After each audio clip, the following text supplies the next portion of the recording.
1990년 이후에 국가대표팀 감독은 이회택, 김호, 차범근, 히딩크, 코엘류, 본프레레, 아드보카트, 핀베어백, 허정무, 조광래, 최강희, 홍명보, 슈틸리케, 신태용, 벤투, 클린스만, 그리고 이제 다시 홍명보 감독 순이었습니다. 2000년대에 들어서 외국인 감독인 비쇼베츠 감독이 이제 처음으로 부임을 했었죠. 그 이후에 히딩크 감독부터 시작해서 해외 감독들이 꾸준히 이제 부임을 해왔습니다. 그런데 월드컵 본선 대회만으로 제안해서 보면 히딩크, 아드보카트, 벤투 이렇게 3명의 외국인 감독이 있었습니다. 지금까지 외국인 감독은 여러 명 있었지만 결국 중요한 최종 대회에서는 한국인 감독에게 지휘봉이 넘어가는 격이 반복되었습니다. 이건 대한축구협회가 정말 비효율적으로 일했다는 것을 의미합니다. 마치 발전 과정을 외국인에게 맡기고 가장 중요한 최종 대회 때만 한국인 감독에게 책임을 떠넘긴 너무 무식한 방법이었습니다. 이러한 방식은 최악의 결과를 초래했죠. 지금의 결과가 이를 명확히 말해줍니다. 대한축구협회가 정말 잘못했던 것은 바로 98년 프랑스 월드컵 때부터라고 생각이 됩니다. 한국 축구계의 전설이며 그 누구도 함부로 건드려서는 안 될 차범근 감독을 비참하게 만들어버리면서 한국 축구의 이미지를 크게 실추시켰습니다. 차범근 감독은 최종 예선에서 승승장구하면서 여유있게 월드컵 본선 진출을 획득했습니다. 거의 일본이 월드컵에 출전하도록 도와주었을 정도였죠. 본선에서는 멕시코, 네덜란드, 벨기에처럼 이미 한국 레벨로는 감당할 수 없는 강팀들을 상대해야 했습니다. 한국은 역대급 죽음의 조에 속해 있었습니다. 하지만 멕시코와의 첫 경기에서 대등하게 싸웠고 선제골까지 넣으면서 기세를 이어갔습니다. 그런데 한국 월드컵 역사상 첫 퇴장이 발생했습니다. 이게 차범근 감독의 잘못이었겠습니까? 하석주는 죄인이 되어버렸고 멕시코의 참패는 차범근 감독을 극도로 이제 옥죄게 만들었습니다. 차범근 감독은 당시에 솔직한 심정을 대외적으로 내비치지 진짜 말았어야 했습니다. 언론 플레이에 미숙했던 것이 가장 큰 화근이 되고 말았습니다. 전 국민이 듣는 인터뷰에서 비기는 작전이라는 말을 하는 순간 모든 상황이 끝나버렸습니다.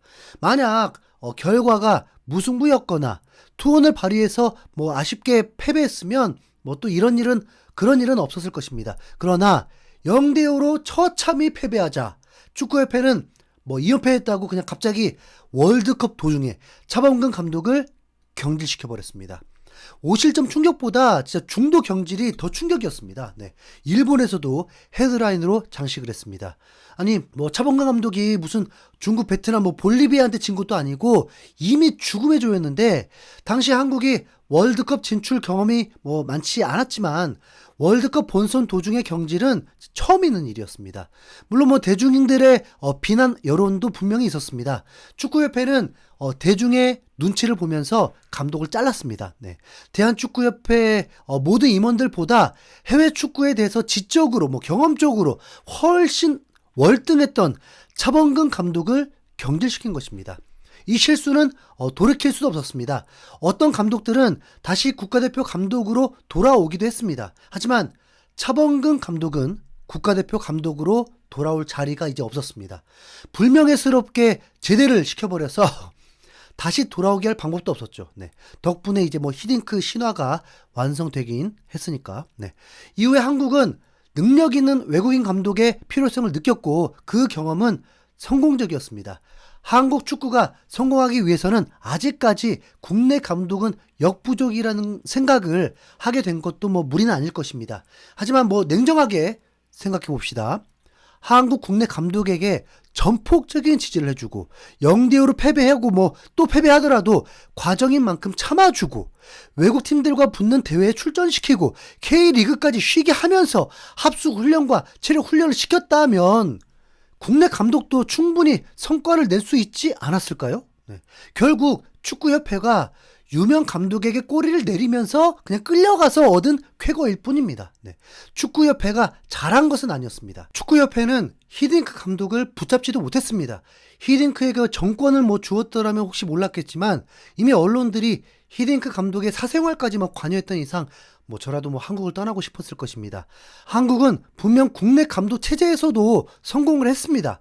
허정무 감독이 2년 6개월을 꾸준히 감독직을 유지했기 때문에 원정 16강을 다름 아닌 한국인 감독이 이뤄낸 것입니다. 네.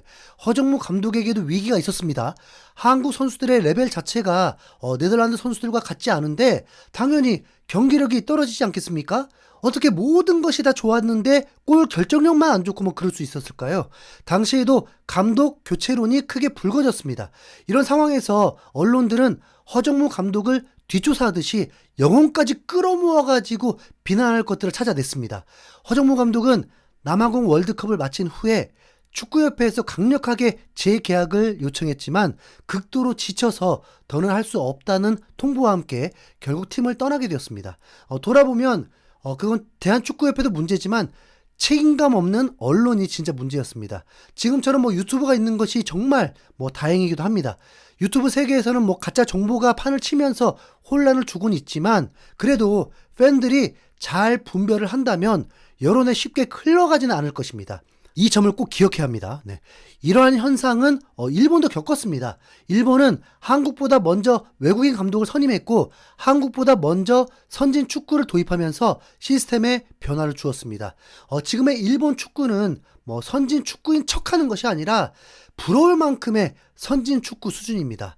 일본은 한 무명에 가까운 감독이 8년째 국내 감독이 팀을 맡고 있습니다. 일본은 이미 이 부분을 파악하고 실행을 한 것입니다. 일본이 모리아스 감독을 선임해서 이룬 성과가 무엇이 있을까요? 아시안게임에서는 한국에게 패배하면서 준우승, 2019 아시안컵에서는 카타르에게 패배하면서 준우승, 23 아시안컵에서는 8강에서 이란에게 패배로 탈락, 2018 러시아 월드컵 16강과 2022 카타르 월드컵 16강을 기록했습니다. 이전에도 이미 원정 16강은 해냈기 때문에 일본이 정작 원하는 목표는 이루지 못했습니다. 스페인과 독일을 이기기도 했지만 오만 같은 팀에게 홈에서 패배하기도 했습니다. 그럼에도 불구하고 모리아스 감독은 지금 8년째 감독을 맡고 있습니다. 외국인 감독이든 국내 감독이든 끝까지 좀 믿어주고 꾸준히 투자를 해야 합니다. 한국에게도 기회가 있었습니다. 2019년 벤투 감독을 데려왔을 때 논란이 있었지만 코로나 상황 덕분에 벤투 감독은 끝까지 팀을 지키며 버틸 수 있었습니다.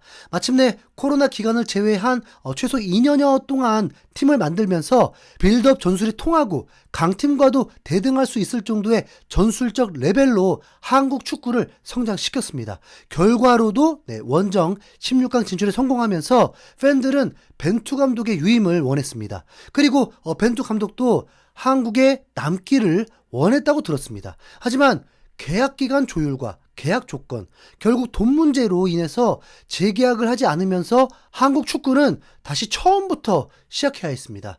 이후에 모든 것이 꼬였습니다. 클린스만 감독은 진짜 처음부터 와서는 안 되는 감독인 것이 맞습니다. 네. 왜냐하면 스스로 논란을 자초하는 감독이었기 때문입니다. 그럼 이제 현재는 어떻게 해야 할까요? 모든 축구 팬들이 홍명보 감독을 싫어하는 것은 아니라는 건 알고 있습니다. 홍명보 감독이 비난받을 부분이 있었고 전술적 능력이 인정받지 못하고 있는 것은 분명한 사실입니다. 이 부분이 해결되지 못하면서 팬들은 홍명보 감독에 대한 신뢰를 잃어버린 상황이고 지금 회복되기 어려운 상황입니다.